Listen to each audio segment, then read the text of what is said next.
Well, hey, thanks so much for listening to the Worshipology podcast. This is a biblical, practical, and spiritual conversation all about leading and living worship. And today, man, I couldn't be more excited for this conversation. I grew up a total Vineyard kid, and this guy is one of my heroes in songwriting. Brian Doerksen, say what's up to the Worshipology fam. Hey, Brian Doerksen here from the west coast of Canada, and great to be having this conversation today. I always enjoy these. That's awesome, man. Now, you told me the house that you're calling me from, you've been there since 4 years old. That's amazing, man. Yeah, Deep roots. I think, I've experienced, I think, but I've also experienced in my body and in my soul and in my spirit that place matters. And Wow. The summer of 1970, almost the summer of 69, which if you're Nice. a Canadian, Brian Adams would have you. I recorded my last album in Brian Adams' studio, by the way. That's another crazy Oh, my story. goodness. But no, in the summer of 1970, my mom, we had just moved back from Paraguay. My dad had taken a 2-year teaching assignment in Asuncion, Paraguay. And I was 2. When we went to Paraguay, I was 4. And my mom found this old farmhouse on 5 acres, built in 1937. And she said, that's going to be our home. And so Wow.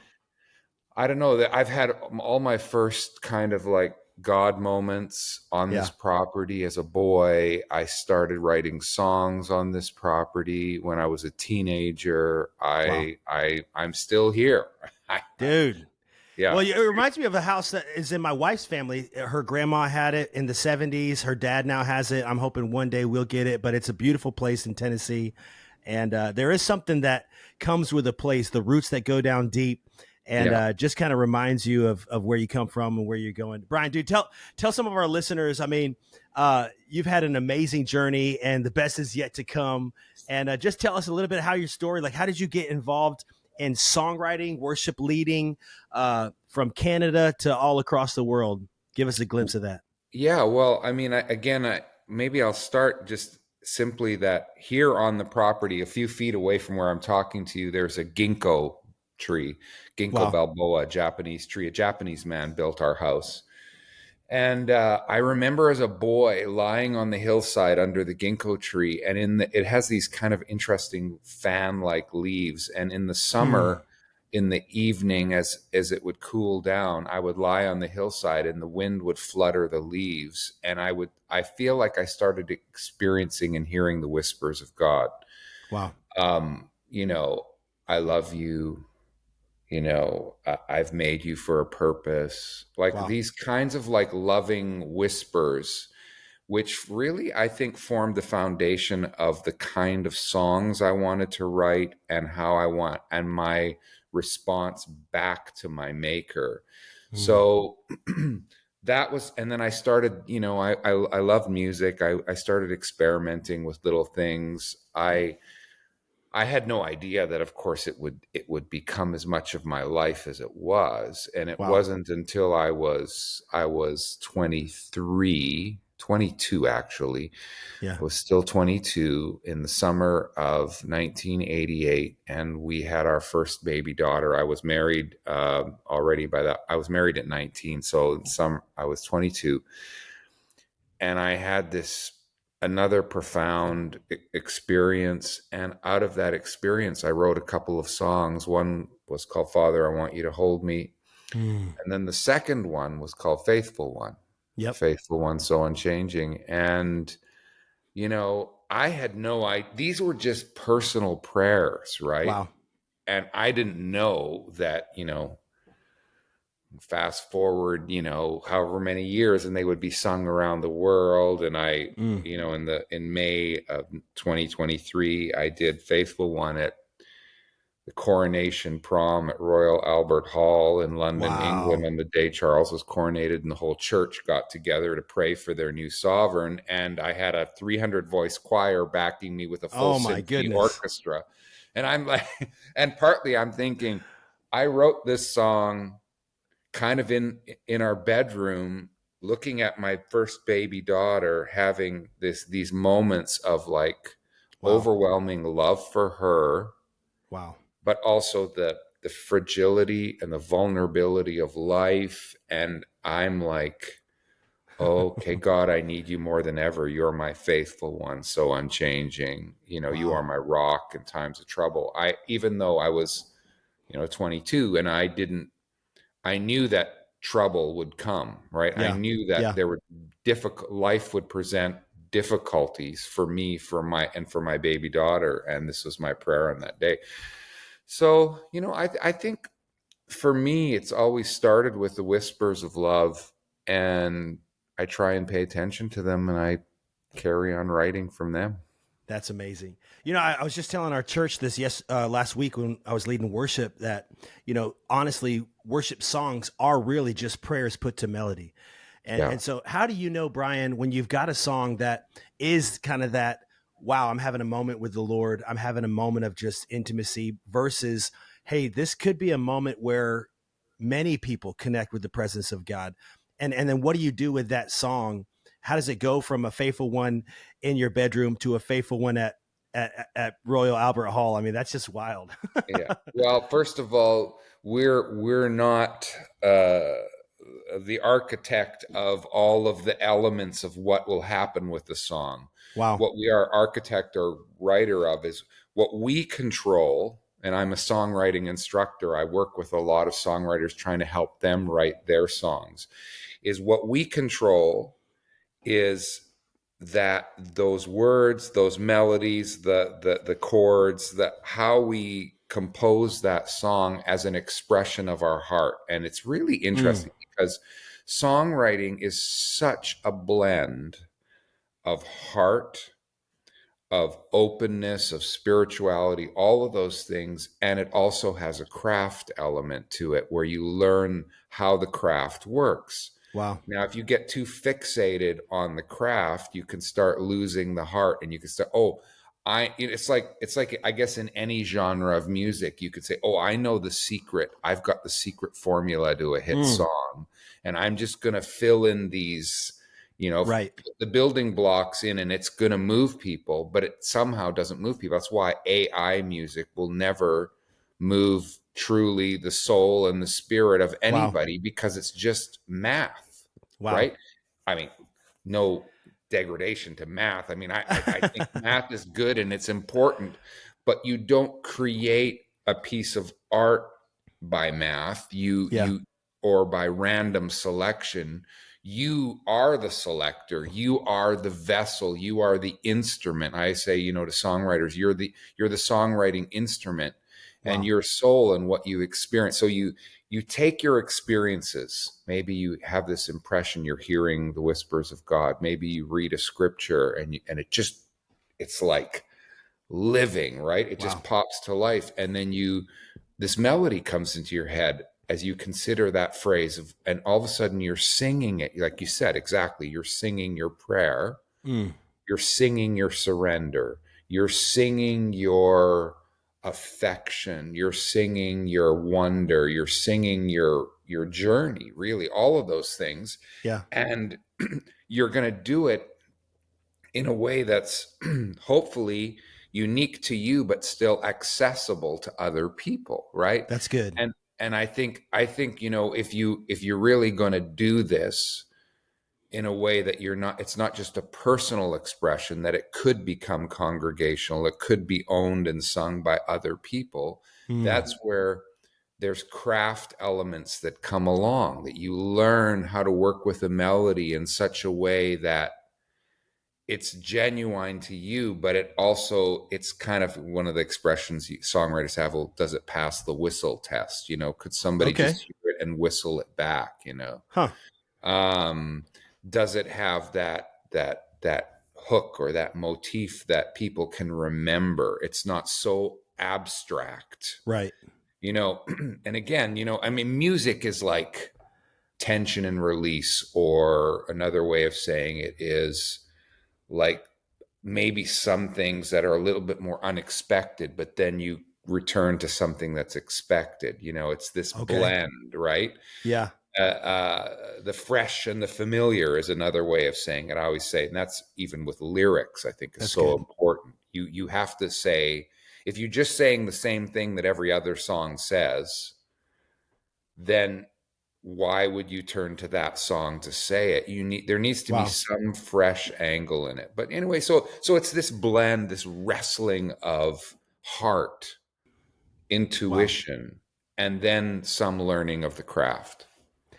Man, I feel like we just had a master course on songwriting, Brian. Come on, man. Well, I think it's interesting because you are seeing, and I love writing instrumentals. I've got a few instrumental projects out there, and it's interesting because in that world, AI generated playlists are becoming more and more prevalent. And I mean, I'll have people that are like, man, I was listening to this instrumental and this band, blah, blah, blah. And then I looked it up and it's not a band. It was all AI and I didn't even know it. And I said, Yeah. it's interesting because art has typically been the language of culture. And the more and more that, let's say, AI has voice in the music space, the less and less culture is impacted by the true artists. And as the kingdom of God, we're called to create art that glorifies God, that draws people closer to his presence. And I think there's something to that, Brian, where now maybe more than ever, there is a need for the true artists and the true writers to not lose their voice or shrink back, but to really lean into the presence of God. How have you done that over the years where I think I was seeing something like over 330 songs on CCLI that you've written. And I mean, from all the vineyard stuff and still today, and you're about to go on tour and lead worship. How does the songwriting element stay fresh? And how do you continually have a new song like David wrote 6 times in the Psalms? Well, I mean, there's multiple ways I could answer that question, and there's a lot of ways. One of the things I would say is, um, I'm a rhythm person. Okay, Okay. so and I believe we as human beings are created as rhythm beings. And you look at the beautiful account of creation, and on the first day and on the second day and then on the seventh day the rest, and then this whole Wow. there's a rhythm in creation and a rhythm in our humanity. And so what I do is I have a weekly songwriting appointment with myself, Mm. and I don't let that appointment get lost. The Wow. only time it doesn't happen is when I'm literally on the road doing events and I simply can't do it. Though the funny thing is, even when I'm doing that, I'm still finding gaps to write. But what happens is, so let's just say, the way I describe it this way is, I go through life Mm-hmm. living, serving, caring, loving, walking in relationship to my wife, my 6 children, our 2 Wow. special needs sons, all of the Wow. layers of life, managing a home on 5 acres, all the layers. And while I'm doing that, I'm listening for the whispers, or to use maybe another metaphor, I'm looking for the seeds Wow. of a song. And then I collect the seeds. I collect them because Wow. seeds never come twice. When you get a flash or a moment of inspiration, that's the gift, that's the seed, that's the Mm. whisper, that's the start. But you have to collect it, Wow. because maybe you're out running an errand, maybe you're having a shower after going for a run, maybe whatever, it doesn't matter. And this thing, you have to somehow collect it.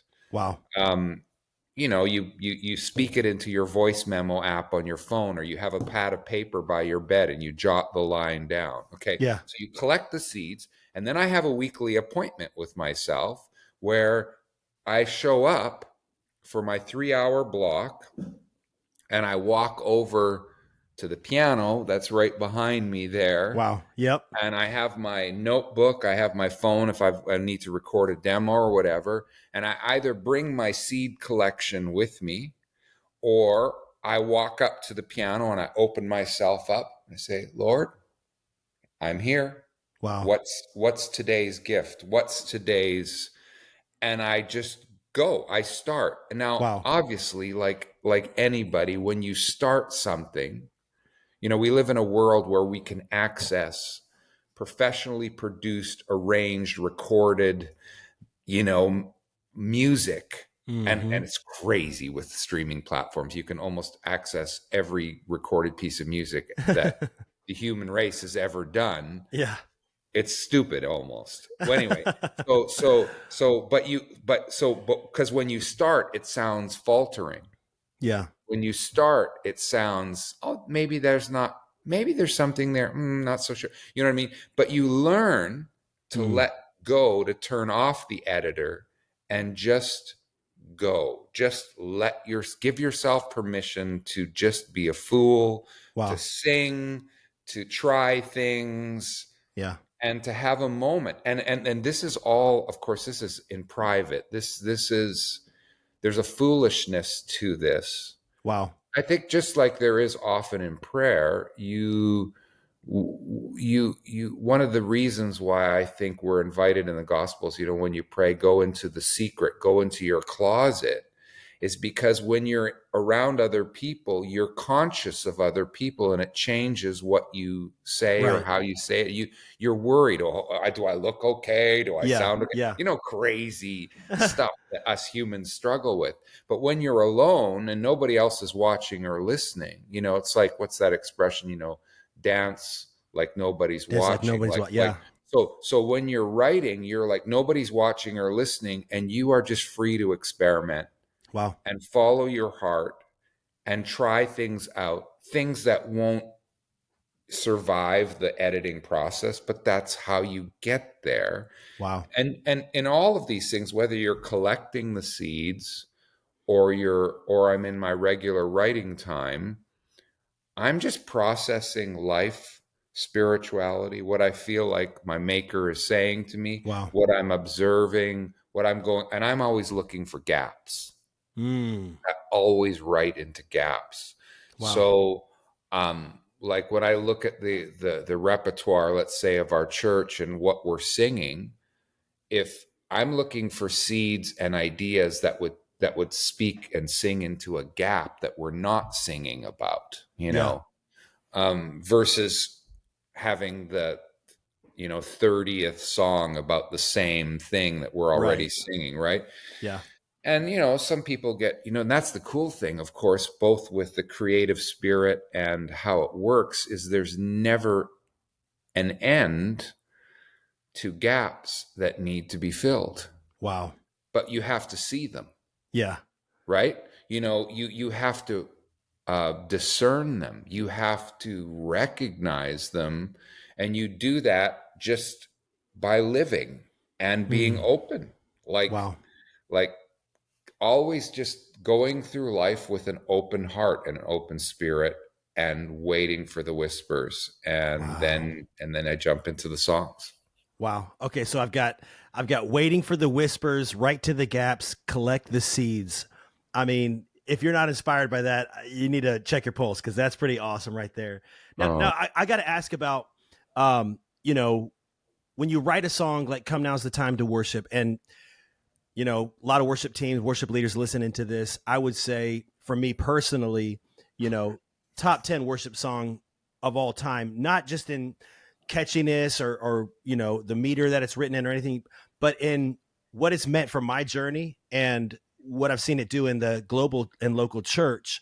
When you write a song like "Come Now is the Time to Worship," and I'm sure you've led that song thousands of times, how does that how does that prayer, how does that song not get stale? And how does it, because I think there's a study done by RCA Music that said when you sing a song's lyrics 30 times, you no longer think about the meaning of the song. hmm. When you sing it hundreds, if not thousands of times, the Hmm. danger is probably even more there.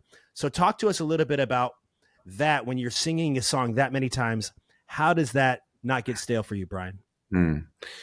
Well, I think one of the ways is, I'm a story person, and I can't but help, whenever that song is sung by me or by others, go back to the moment in which the song was birthed. And Wow.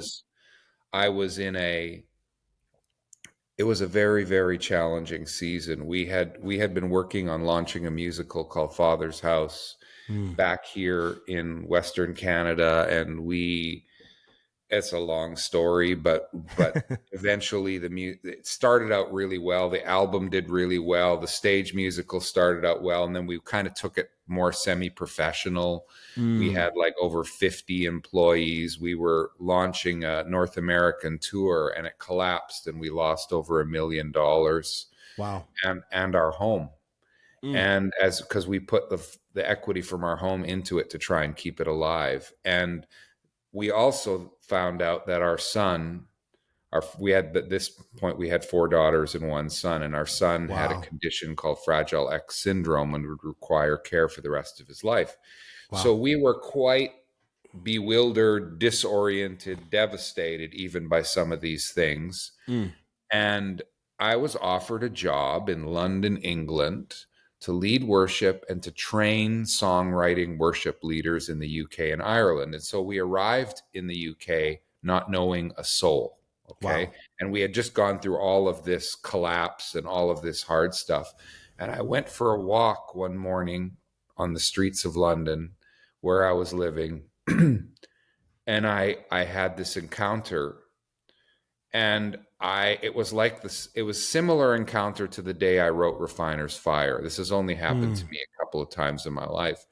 And there was electrical current in the air, and it was coursing through my body, and I Wow. felt presence.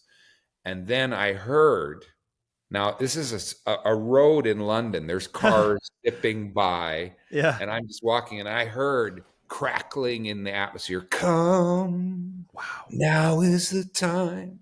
And I remember just looking up and going, now? Wow. Like, I, I'm a bit of a mess. I've just arrived. I don't know anybody. Now come. Now is the time to worship. Wow. Come, and then come just as you are. I was writing words like come just as you are because I was a disoriented mess, Wow. and I was struggling with my faith. So when I sing it years later, Mm. I go back there in my mind and I go, this, I hope and pray that this invitation goes to people who are also bewildered, who Wow. are also disoriented, who life has thrown them some curveballs, who are struggling with difficulty. Come just Wow. as you are. Like, you don't have to, it's not like, get it together and then come. Yeah. No, it's come, and the love and the acceptance and the grace will restore you, will Wow. re-energize. Anyway, so that's all part Wow. of it. Of course, you know, I'm human too, so sometimes I can get tired of singing the same songs, and Yeah. I can even become irritated by some of my own earlier songs because maybe I think, oh, I'm in a different place now. I wouldn't write it that way now. Yeah. And I go, well, okay, I have to respect the younger version of myself. And I also have to respect the current version of myself Right. and let both be true to who they are in this season. Wow. Man, that's such a cool story. And, it's interesting because, I mean, back before I was a full-time worship leader, I was in a rock band. We were touring, and, you play the same set list every night. You play the same set list every night. And I remember watching a Coldplay documentary, and Chris Martin, he's asked this question of like, what happens when you sing Yellow for the 1,000th time? Is it just autopilot? And he said, no, because I remember that for somebody out there, it's their first time hearing it. It's their Yeah. first time singing it. And I think that's just kind of what has stuck with me. Yeah. And then when you bring that to a worship leader, a worship songwriter, you go back to that moment where God gave you that seed, where God gave you that gift. And it's just cool to hear that. You're talking about leading in London and the UK, and Vineyard is a part of your story. what an epic movement of God in the 90s and into the 2000s. I just remember Touching the Father's Heart, that series. I remember being a 13-year-old kid, um, just hearing from my dad that we're about to start a church. You're going to be my worship leader. I don't know if that was because I was free labor or if he saw a gift in me. But I just remember feeling so inadequate, and I just kind of like was laying down in my bed and listening to that record that had Refiner's Fire on it, Mm. um, and and just weeping in my room. Light the fire again. What a song! These moments that you've had. Talk to us a little bit. I know there's so many moments, but what's one moment that you had as you were leading worship in that Vineyard movement that just was like, it marked your life? You can't forget it. It was a moment in God's presence that changed the trajectory of your life forever. Hmm. Well, I mean, one of the things that comes to mind is October the 1st, 1989, Wow. Sunday.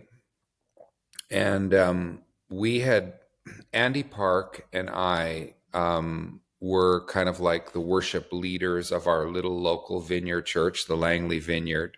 And Wow. he was prepping to leave and go help plant a new church. And so we thought, oh, well, we've been writing some of these songs for our own congregation. Why don't we do an evening of worship and press record, so to speak? Wow.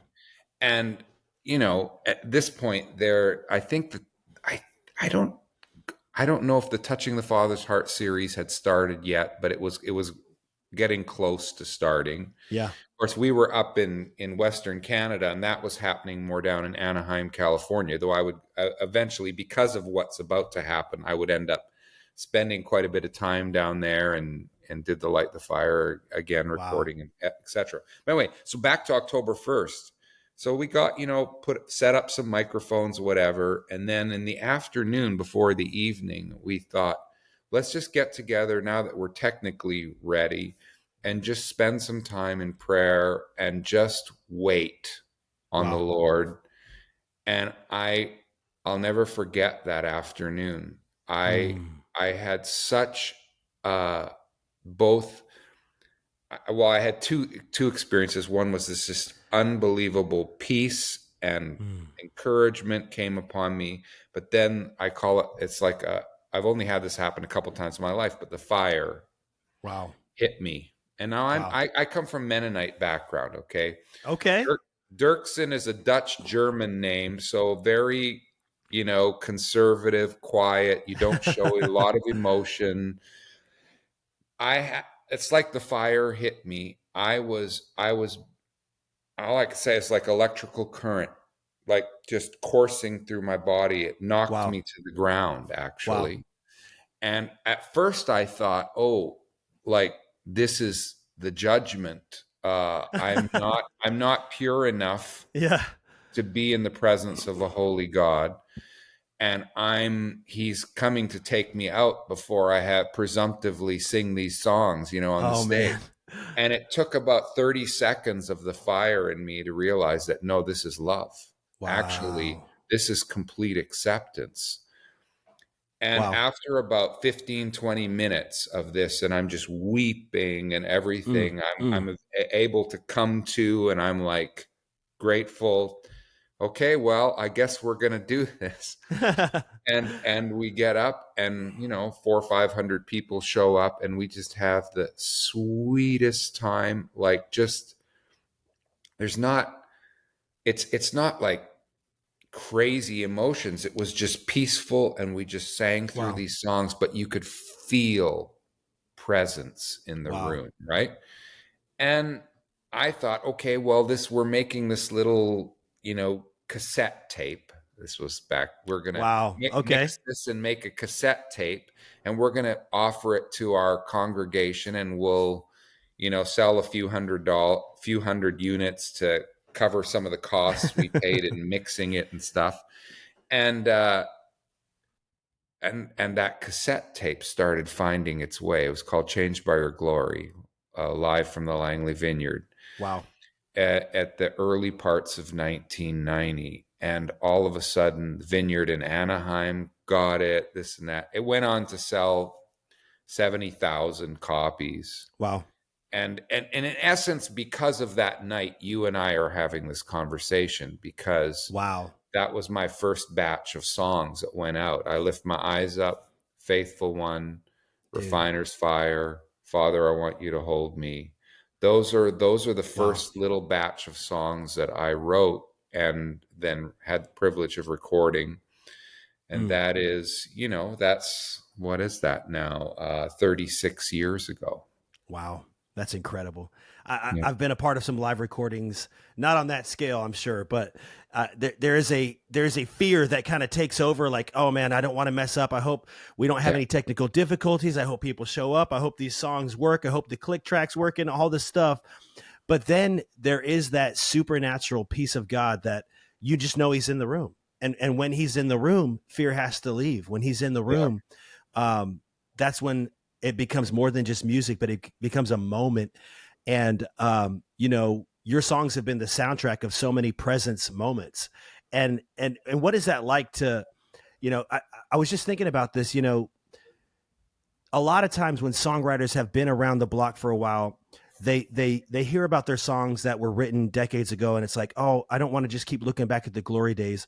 But for worship leaders, there is something about like that, even that term, the glory days. It's like no, this has been a song that is continuously being refreshed and hitting refresh on the computer screen, if you will, of the global church, and how it's not, you're looking back and being like, man, I just wish I could go back there. But like, you're looking back on the faithfulness of God and seeing how He has made Himself known and used a vessel like Brian Doerksen, or used a vessel like whoever is listening and you're writing songs. God can do that, and He can work through a moment. Talk to us about, here you are in 2025, you're about to go on the road and lead worship again. You're still writing songs. What is it that keeps that passion? And maybe a recent song, right? A recent song that you're like, man, I'm pumped about this one even more. Hmm. Well, I mean, there's a lot there, and I think what you're describing, we have this, um, you know, people can get caught up in nostalgia, like Yeah. trying to maybe recreate the past, and you use the phrase glory days. And but the positive side of that is, if a song has served people well, and if it's been a place of encounter for people, if it's been a Wow. facilitator of that kind of encounter, um, and I guess I would argue too that in every genre of music, Mm.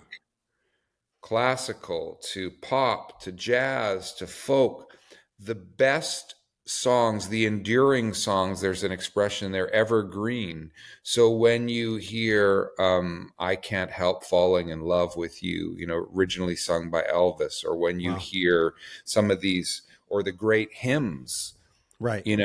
they, because there was both probably encounter in the writing of it, and Mm. also so many people have connected with it over the years, it there's life there. Yeah. Like, life doesn't mean new, Mm. it just means something rooted, something true, something Wow. that's still, it's like it's evergreen, right? So So good. I think there's lots of place for singing songs that have been around for generations, or at least a full generation. They've stood the test of time for a reason, I Yeah. guess. Yeah. Now, we'll go out, when we're having this conversation, I've got tomorrow night, I'm doing an event. We're doing 5 kind of tours, concert tours, not concert tours, 5 concerts as part of a tour. It's the anniversary tour of Come Now's the Time to Worship. And Wow. these ones we're doing in my home province of British Columbia. So, these aren't huge events. They're like 300 to 500 people each night. We go to even sometimes small towns Wow. and gather people in that town. But we have incredible, beautiful evenings where we sing some of these legacy songs, Wow. like Refiner's Fire and Come Now's the Time and Faithful One. And then we sing brand new songs that either I'm just writing or my touring partner, Marika Seward, is writing. And we find people resonate with both, right? Like they're so appreciate singing some of the quote unquote older songs Yeah. because they know them so well and they're part of their journey. Wow. But then when they hear a new song, they go, "Oh, that's beautiful. That's Wow. fresh. I've never heard that sung before like Wow. that." And I think for us, it having both and keeps that cycle of renewal going in our hearts, that we're Yeah. both writing and still singing the old songs. Wow. Well, what I love now is, I mean, you're seeing this resurgence of a lot of those songs from the 90s, from the late 80s, that, I mean, I grew up with, but now you're seeing Gen Z grab a hold of these songs and put new arrangements on them, and or tag them on the end of something that's maybe a more current song. And it's just really cool. Like the life of a song. I love that you said evergreen, because what better word to describe it? It's always green. It's always fresh. It's always got something new for that day. Yeah. And I'm excited to see what comes next in your songwriting. And man, I don't know where our time went, dude. We've had such a great conversation. I'm filled up. My tank is full. But I have to ask you this question. I love asking worship leaders this question, Brian. What's the Holy Spirit speaking to you right now? What's just been in your prayer life? Maybe a scripture that God has just been highlighting, something that has been on repeat for you. Mm. Well, funny, really, really simple thing that has been being highlighted to me is that there's a scripture, Apostle Paul says, "Pray without ceasing." Mm. And often we think about prayer as in like making requests, Wow. like our list. Mm. And that's a part of prayer. But for me, what's becoming really highlighted to me is paying attention to my breath, and a thing called the ancients call breath prayer, where when I get anxious, when I get anxious about the what's going on in the world, I pause and I slow down. I pay attention to my breath, and often I have a breath prayer word. One of my Wow. main words is Abba, which is of Yeah. course the Daddy. word Yeah. that Jesus used when he prayed to his Father. It's like this intimate. It's an Aramaic word, kind of Papa, Daddy. And if I breathe in, I'll do the. Wow. It's just like this Abba, and I can do it quietly or I can do it consciously. And I'm telling you, after a few moments of that anxiety just starts to subside, and I Wow. know I am loved. I am held in the everlasting arms of God. I'm a son, you know, Mm. um, and I can become a non-anxious presence in the world. The Yeah. world is so filled with anxiety, and I think our one of our greatest callings is to Mm. become a non-anxious presence in the world. And I want to do that as in my person, in my body, and I want to do that in my songs, Wow. and as a worship leader, as in my life. I want whatever I do, to Mm. be embodiment of that kind of non-anxious presence, and that which means I have to receive it first, right? Wow. I have to receive the peace. I have to receive the love so it's in me to give out to others. Man, that's so good. I mean, especially with everything that's happening in the world, it's so easy to get caught up and wrapped in the rhetoric, wrapped in the anxiety. But you're so right. I mean, to be a non-anxious presence, you can walk into a room, it's the whole thermostat versus thermometer thing, right? You Yeah, can take the temperature, you can set the temperature. And as a people of God's presence, as a people of peace, man, we get the opportunity to literally, like Jesus told us, be peacemakers. yeah. And I think that's such a calling for today. Brian, dude, we're going to put some links in our show notes. If you're in the British Columbia area, make sure you check out the Come Now is the Time to Worship tour. Brian, thank you so much for spending some of your Friday with us and just inspiring us today, man. It's been a joy. Oh, so good to have this conversation.